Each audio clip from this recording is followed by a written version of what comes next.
Yan, isang magandang umaga po sa atin lahat. Sumati nawa ang ating Panginoon sa umaga ito. Nasa chapter na po ba tayo ng devotion? Nasa Acts 17 to 18 po ang ating pag-aaralan. Medyo mahaba po. Inisa-isa ko na po yung mga kasaysayan ng bawat siya sa bayan na pinuntahan ni Apostol Pablo. Gandang umaga po sa ating lahat. Isang maligaya Pasko. Sana ang ating naranasan at advance Happy New Year po sa bawat isa sa atin. Samahan po niyo ako sa panalangin bago tayo magsimula. Panginoon ng Diyos na makapangyarihan sa lahat, muli po kaming tumatawag sa iyong banal na pangalan upang kami gabayan sa aming pag-aaralan sa iyong mga salita, sa mga kasaysayan na sinulat mo sa iyong banal na aklat. Patuloy kaming nananalig at naniniwala, Panginoon, na mga pinag-aralan ay magagamit namin lalo na sa panahon ito. Ikaw lagi ang pumatnubay sa aking Panginoon hanggang matapos ang devotion ito. In Jesus' name we pray. Amen and amen. Ay sa ating pong mga past devotion, kung inyong mapapansin o sa mga pag-aaral ay may matutunan tayo. Sa tingin ko ay mapupulo tayo sa mga ginawa ni Apostol Pablo at ng kanyang mga kasama sa ating Bible verse na o Bible chapter na ating pag-aaralan. Sa pagpapatuloy po ng ating devotion ngayong umaga, kung nabasa po niyo ito ay patuloy po ang ating papansin ay patuloy po sa pangangaral sa Apostol Pablo sa chapter 17 and 18 sa mga iba-ibang lugar. Mula sa iba't ibang dako tulad ng Thessalonica, sa Berea, sa Atenas, sa Corinto at ang pagbabalik niya sa Antigua. Patuloy natin pag-aralan at pahayag. Patuloy sila sa kanilang pag-aaral at pagpapahayag ng katotohanan para tungkol sa kaligtasan o tungkol sa mga salita ng ating Panginoon sa mga tao, lalo na sa mga Hudyo na hindi pa nila paniniwala ang mga ibang tao o mga Hudyo na hindi pa rin sila naniniwala sa ating Panginoon Diyos. Maraming naging sagabal, maraming naging balakid, pero si Apostol Pablo ay hindi tumigil sa kanyang pag-aaral. Marami siyang naging problema. Kung ating pumabasahin sa chapter 17, verse 5 to 8, ito po ay yung sinasabing sa una nating pag-aaralan. Ito po ang sinasabi, ngunit nainggit ang mga Hudyo, kaya tinipon nila ang mga palaboy sa lansangan. Sila'y gumawa ng gulo sa lungsod. Nilusob nila ang bahay ni Jason at hinahanap si Pablo at si Silas upang iharap sa bayan. Kung ating po papansinin sa ito po yung isang problema. Marami pong Hudyo na hindi naniniwala at pinaparatangan pa sila ng maling turo at pinaparatangan na sila ay ginugulo ang kanilang paniwala. Mayroon din mga bukas ang isipan upang makinig sa salita at maniwala sa salita ng Diyos. Patuloy si Apostol Pablo sa gawain ito. Remember po na kung ating papansinin, ito rin po minsan na nagiging buhay natin sa araw-araw natin buhay. Mga katanungan, Kristiyano ka ba? Bakit mong ginagawa yan? Naniniwala ka ba sa ating Diyos? Marami pong mapansin po sa atin minsan na gaya ng ginagawa ni Apostol Pablo. Remember po sa ating devotion, hindi lahat ng Hudyo sa Berea ay nakikisa o nakikinig. Pulo sila puna at pawala-walang kahulugan ng kanilang mga sinasabi tungkol sa mga sinasabi ni Apostol Pablo. Dito sama sa dako ng Atenas ay pinakalala ni Pablo ang tunay na Diyos at hindi ang sinasamba nilang Diyos-Diyosan. Dito sa Atenas, marami silang Diyos-Diyos ang sinasamba at sinasabi ni Pablo ang Diyos na gumawa ng sanlibutan at lahat ng narito ay Panginoon ng langit at lupa, hindi ang naninirahan ng templo na ginawa ng tao. Bagamat may nag-aalinlangan ang mga tao, may mga ilang naniniwala at sumasampalataya sa ating Panginoon. Sa ating panahon ay ganito rin po yun. Marami na rin po tayong mga sekta ng relihiyon na sabihin natin nababago na iba ang kanilang katuruan.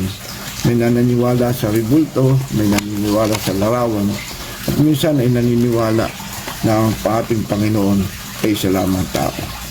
Dahil nga sa mga kaguluhan ay hindi pagkakaunawaan ng tao, nakakagulo ang mundo, na ganun din po ang nangyari na sa lugar na pinupuntahan ni Apostol Pablo. Bagamat marami ang sumasampalataya, marami ang naniniwala sa ating Panginoon, nagkakaroon din sila ng kaba o takot o pangamba gaya ni Pablo.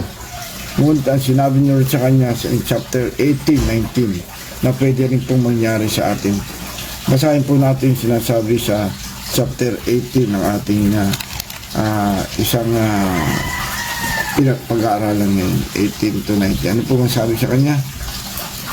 Pasensya po kahit mali po yung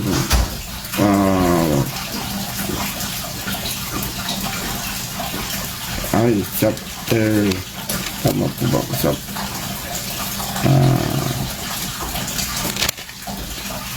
ang sabi siya, huwag kang matakot, huwag kang titigil sapagkat ako ay nasa iyo. Malinaw po itong kasabihan ang sinabi ng ating Panginoon sa kanya. Huwag kang matakot, huwag titigil sapagkat ako ay nasa iyo. The assurance ng ating Panginoon na dapat tayong huwag matakot, ipagpatuloy natin kung ano mga ating dapat gawin o makaroon ng kaligtasan ang mga taong wala pa sa karamitan. Ganyan tayong kamahal ng ating Diyos, ng ating Panginoon. He always with us to guide us and to protect us.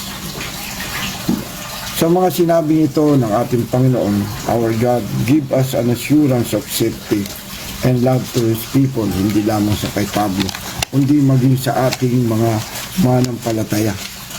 Ano po ba ang, kung ating po ba sabihin, ano po ba ang mga pangyayari sa buhay natin na pwedeng mag-reflection sa buhay natin? Dapat ba tayo o ako na matakot? Huwag tayo matakot na ipahayag ang kaligtasan sa mga tao, lalo na yung wala pa sa ating Panginoon. Ito yung isang nang makilala natin ang Panginoon, ito yung isang pinakamagandang isang bagay o isang kautusan na dapat na nating gawin. Ipahayag ang salita ng ating Panginoon, lalo na yung wala pa sa kanyang kaharian. We must believe that our God is always with us in every day of our life. Believing and teaching the word of Christ ay isang pinakamagandang dapat nating gawin. Hindi naman tayo papabayaan ng Panginoon dahil alam natin na maraming challenges sa bawat isa sa atin sa panahon ito.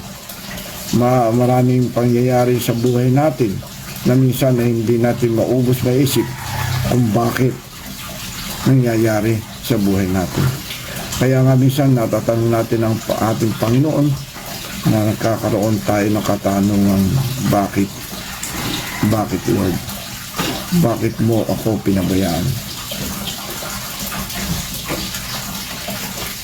Bakit kailangan mangyari sa buhay natin ang mga nagiging karanasan sa buhay natin? Mga katanungan na dapat natin sagutin na para ba tayong wala ng pag-asa sa buhay? Ano katanungan dapat nating isipin at gawin natin ng paraan? Alalahan natin ang pangyayari sa buhay ni Pablo na pwede ding mangyari sa buhay natin. Si Pablo ay hindi bumitaw. Hindi siya humiwalay sa ating Panginoon. Kaya inuulit ng ating Panginoon, sinabi, huwag tayong matakot. Alam natin na mahirap maging lingkod ng Diyos. Alam natin na bawat galaw natin at kilos ay tinitingnan o pinupuna ng mga tao. Mahirap mag-iisang katulad ni Pablo. Mahirap lahat ng tao na ang expectation sa atin may magandang ugali, may magandang buhay, may mabuting kalooban at may kaayusan sa buhay natin. Ito ang mga pinapansin ng sanlibutan sa bawat isa sa atin. Mahirap natin gawin to, pero dapat natin gawin para mapakita sa mga tao, lalo na wala pa sa ating Panginoon, kung paano kumilos ang anak ng Diyos o Kristiyanong sinasabi sa atin. Tinitingnan nila ang bawat kilos natin at bawat gawa natin, ang ugali natin. Kung ating ilalagay ang ating kalagayan sa buhay o maging ikaw sa buhay ni Pablo, kaya natin ang mga ginagawa sa kanya. Maraming mga salitang kanyang naririnig na hindi maganda. May panganib, may pangyayaring hindi niya malubos maisip kung nangyayari sa buhay natin, lalo na siyang palayasin sa lugar niya kanyang ginagalawan. Pero sa mga pangyayaring ito ni Apostol Pablo sa buhay niya, ano po ba ang ginawa niya na dapat nating gawin? Ang ating pong babasahin sa chapter 17 ng verse 22 ng ating pinag-aaralan niya. Ganito po sinasabi. Kaya nga't nakikipagpaliwanagan nga siya sa loob ng mga sinagoga roon sa mga Hudyo at sa mga Hintil na sumasamba sa Diyos at sa sino mang makatatagpo niya sa liwasang bayan araw-araw. Nakikipagtalo rin sa kanya ang ilang mga pilosopong Grego ng mga Hipokureyo at Istolko. Ano ba ang sinasabi sa atin ng nagmamarunong na yan? Sabi ng ilan. Sabi ng iba, nangangaral siya tungkol sa ibang mga Diyos. Sinasabi nila dahil nangangaral si Pablo tungkol kay Jesus at sa muling pagkabuhay. Pasin po natin, ito po yung mundo natin. Maraming naniniwala na may Diyos, pero hindi naniniwala doon sa mga ginagawang himala ng ating Panginoon sa buhay natin. Yung pagising natin sa umaga, pagkain natin ng masasarap, pagkakita ng mga bagay sa mundong ito o mga tanawin, ay isang himala na binigay sa atin ng Panginoon. We must believe that our God give us something na maganda, lalo na sa ating buhay. Ang ginawa ni Apostol Pablo ay siyang napakahirap gawin. Patuloy siyang nangangaral ng mga salita ng Diyos kahit hindi siya pinaniniwalaan. Patuloy niyang inahayag ang kagandahan at kabutihan kung ikaw ay nasa loob ng kaharian ng Diyos. Kaya kahit siya nanganganib, hindi na rin siya natakot upang ipahayag ang katotohanan at kapangyarihan ng ating Panginoon. Alam natin na ang Panginoon na ating Diyos ay laging nasa atin. Remember that we must be like Pablo. He did not quit. Hindi siya nag-quit. Patuloy siyang nagpapatuloy sa kanyang pangaral. Kahit mayroon man siyang pangamba, takot na maaaring mangyari sa kanya, hindi siya bumitaw. Ano po ba ang kasabihan ng ating mga Pilipino kung ating narinig ko po ito minsan sa announcer na si Manjani yata yun. Ang umayaw po ay hindi raw nagwawagi at hindi nagtatagumpay. Kaya never stop in doing na alam natin na tama sa panuntunan ng Diyos. Tayo binigyan ng tayong mga anak ng Diyos o sinasabing mga naniniwala sa ating Panginoon. Tayo binigyan lang tayo minsan ng isang assignment o sabihin ministry ng ating mga leaders. Umaangal na agad tayo, di ba? Sasabihin mo kaagad na hindi mo kaya. Remember that our God is with us. Huwag tayong lagay mo, magkaroon ka ng sabihin natin magkaroon ka ng confidence sa sarili mo na ang bibigay sa iyo ay makakaya mo. Si Apostol Pablo, hirap, panganib at halos siya'y mamatay sa pagpapahayag na kanyang banal na salita, pero hindi siya sumuko. Never stop in doing na alam mong tama sa panuntunan ng Diyos. In chapter 18 po naman, ang verse 24 ay ganito po ang ginagawa, ang sinasabi sa ating mananampalataya na dapat na mangyayari, na dapat nating isa-isip at sa isa puso. Ito po ang sinasabi sa chapter, medyo maliit po yung aking Bible, wala po akong salamin, pasensya na po. Verse 18-24, ito po ang sinasabi. Dumating sa Efeso ang isang Hudyong nangangalang Apolos. Siya ay tiga Alejandria, mahusay magtalumpati at maraming alam sa banal na kasulatan. Naturuan niya tungkol sa daan ng Panginoon at masigasig na nangangaral at nagtuturo ng wastong tungkol kay Jesus. Ngunit hanggang sa bautismo lamang ni Juan ang kanyang kaalaman. Bakit ko po binasa to? Sa Apostol po ay isang lingkod ng ating Diyos na laging kasama ni Pablo. Bakit ko po binasa natin? Yung kaalaman po ni Apostol ay may limitado.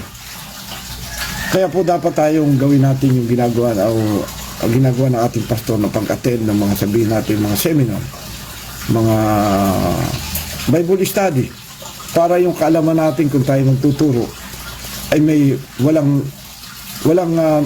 boundaries. Binasa ko po lamang na ito na may mga kaalaman tayo na hanggang doon na lang tayo. Tumitigil na lang po tayo sa isang parte na sa tingin natin na hindi natin kayang expand. Nandun na po tayo, tumitigil. Yan po yung sakit natin o isang nagiging ugali ng isang Kristiyano. Tumitigil na siya, takala niya tapos na ang ating kaalaman. Ito po mga edad natin na mga 70, 65, nagugulat po mga tao na bakit tayo patuloy pa nag-aaral. Na ibig sabihin, patuloy tayo nag-aaral ng ating banal na salita. Una kung tutuusin na sabi ng iba na naalala ko po na iba na ganyan na pala pa kayo katanda ay patuloy pa rin po kayo nag-aaral ng banal na salita nung po tayo magkaroon ng sa Tagaytay ng ating RDN. Ay amazed rin po sa kanila kasi nakita ko rin po yung mga edad na pero patuloy rin po silang nag-aaral ng ating banal na salita. Pinaalala ko po lamang sa inyo dapat itong verses nito upang hindi tayo tumigil sa pag-aaral. Hindi po tayo nalaman natin ang Diyos natin ting pagligtas, ligtas na tayo na bilang nagtuturo, pero tumitigil na po tayo dun. Ang assurance po natin sa ating Panginoon ay maganda, pero yung pong paggawa ng mga pinagagawa ng Panginoon ay wala pong katapusan yan. Our God give us the right way to use our talent. Pinagkikita rito na gamitin natin yung iyong talento, ang iyong kaalaman para naman sa kabutihan ng ibang tao. Dapat tayong maging masigasig, mag-aral at matuto. Ngunit hindi natin ito magpapatuloy kung hindi tayo maniniwala o makikinig sa mga salita ng ating Panginoon. Ang knowledge natin, our knowledge must be expanded. Patuloy tayong mag-aaral. Patuloy natin pag-aralan ang mga salita ng ating Panginoon. Kung nais nating matuto tungkol sa tamang daan o pag-aaral, dapat tayong umatid sa mga gawain na binibigay sa atin ng ating mga leaders o ng mga pastor natin. Sa buhay natin, matatandaan mo nagtanggap sa buhay natin. Naalala mo ba nang tanggapin mo ang ating Panginoon bilang iyong tagapagligtas? Di ba tinatanong ka ng ating mga pastor o ng ating mga leaders? Yung bang katanungang binigay sa iyo ay nagampanan mo? Sinunod mo ba ang kanyang kautusan? Nagawa mo ba ang mga katanungan nang tanggapin mo ang ating Panginoon Diyos? Sa ating buhay, maraming sagabal o hindrances, pagsubok sa buhay natin na nabubulolo ako, na dapat nating gawin ng mga ginagawa tulad ng Apostol Pablo at ng kanyang mga kasama. Kahit malagay sa alanganin o sa pahanganib o kapahamakan o kamatayan o anumang pwedeng mangyari sa kanila, hindi sila tumigil sa paghahasig at pangaral ng salita ng Diyos. In verse 28 ng chapter ng 18 ay nakita natin ang tagumpay ni Pablo. Basahin po natin kung bakit yung sinabing nagtagumpay si Apostol Pablo sa verse 28 po ng chapter ng 18. Ito po ang sinabi: sapagkat nadaig niya ang mga Hudyo sa kanilang pagtatalo sa harap ng madla sa pamagitan ng mga kausalutang pinatutunayan niyang si Jesus ang Kristo. Kita po nyo, sa pagtatalo, ganyan po ang ating naranasan, di ba, sa ating pangaral. Maraming nagtatanong, maraming nakikipagtalo. Pero dahil sa ating pag-aaral, meron tayong ginagawang kasagutan. Meron tayong mga binibigay na mga talata na naaayon sa kanyang naaayon sa mga tanong niya at kasagutang nagmula rin sa banal na salita. Kaya nga nang magtagumpay, kaya nga sa bawat sa atin, meron tayong tagumpay na nakakamit. Sa bawat isa sa ating buhay, huwag tayong matakot. Lagay natin sa puso at isipan yung takot na yun ay baliwala. Lagay natin sa puso at isipan na ang Diyos ay laging nasa atin. Alsin mo ang pangamba sa buhay mo in our side. All things possible if we believe in God. We believe in God and not to our strength. We must believe in our God's power. Sa pagtatapos po ng ating devotion ngayon sa araw na to, ano po ba ang sinasabi sa Psalm 15:55 para huwag kang matakot? Tumawag kayo sa akin at kayo aking liligtas. Ito yung mga kataga na binigay sa atin ng ating Panginoon to give us the assurance to every one of us doing God's commandment. Ang isa ang dapat natin sundin sa araw-araw natin buhay. And obeying Him give us hope and glory.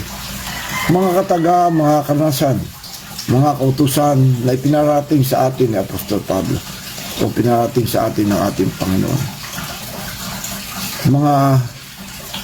Mga pangyayari nagbibigay sa atin ng lakas ng loob, nagbibigay sa atin ng taos ng pag-unawa sa ginawa ng ating Panginoon. Walang imposible na ginawa ang ating Panginoon para sa ating Diyos, para sa atin. Kaya dapat natin gawin ay sumunod sa batas ng tao at maging sa batas ng Diyos. Dapat tayo sumunod. Sa bawat usos tayo sumunod, sa bawat gawain tayo gumawa. Kaya nga ang ginawa ni Apostol Pablo sa kanyang mga kasama ay isang magandang halimbawa o karanasang maaaring mangyari sa atin. Sa ating buhay, huwag tayong mawala ng pag-asa. Hindi niya tayo pababayaan. Kasi mo yung kaba, yung takot. Basta sumunod ka sa Kanya. Makinig ka sa pinag-uutos ng ating Panginoon Diyos, ng ating mga leaders, ng ating mga pastor. Huwag kang matakot. God is always there. Huwag kang bibitaw. Ang takot ay nasa isipan lamang. Remember that our God is always with us. Muli po ay isang magandang umaga sa ating lahat. Sa may mga karawan po ay maligayang karawan at sa mga may anniversary po ng kasal. At isa rin pong maligaya o karawan sa aking anak na si Arby. Today po, ngayon po ay birthday niya. At muli, isa pong maligayang Pasko at maligong bagong taon sa bawat isa sa atin. Sana maging katulad tayo ni Pablo at ng mga alagad ng Diyos sa ating mga pinag-aaral. Sa bawat utos ng ating Panginoon, tayo sumunod. Sa bawat pag-alinlangan natin sa ating ginagawa, huwag tayong matakot. Muli po, isang magandang umaga sa ating lahat at samahan po niyo ako sa panalangin. Panginoon namin Diyos, sumapangyarihan sa lahat.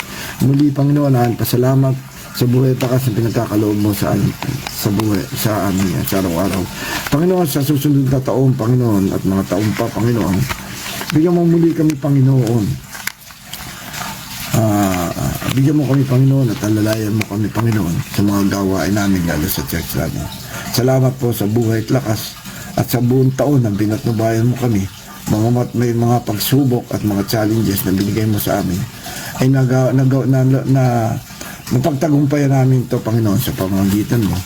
Panginoon, patuloy kami nananalangin sa may mga karamdaman. Pagalingin mo sila, Panginoon, sa kanilang pagalingin mo po sila, Panginoon. Ganon din po sa may mga birthday, anniversary, ang pagbati at ang pinaabot namin sa kanila sa bawat siya sa kanila, Panginoon. Panginoon, muli, Panginoon, patubayan mo aming church, ang aming Panginoong pangarap na magkaroon kami ng sarili naming tahanan. Hindi para sa amin, kundi para sa iyo. Panginoon, patuloy kami nananalig at napapatnubayan mo ang aming mga leaders. Si Pastor June, si Pastor Arnold, si Pastor Jeffrey, si Pastor Ian, at ang kanilang buong pamilya, Panginoon. Pati na rin po ang aming kongregasyon, Panginoon, patuloy mo ko patnubayan, lalo na sa mga taong pa, sa susunod na taong ito, Panginoon. Ito, Panginoon, ang aming buhay. Ito, Panginoon, ang aming Panginoong nasa puso namin. Patuloy kami nagpapasalamat, Panginoon, sa mga pagpapala, pag-iingat na pinagkakaloob mo sa amin, sa bawat siya, lalo sa araw-araw namin buhay. Muli, Panginoon, patawad sa kasalanan namin nagawa sa araw-araw, Panginoon. Muli, Panginoon, ang pasalamat namin sa buhay at lakas na pinagkakaloob mo. Ito po ang aming samot dalangin sa pangalan ni Jesus. Amen. Amen. Muli, isa pong magandang umaga sa inyong lahat.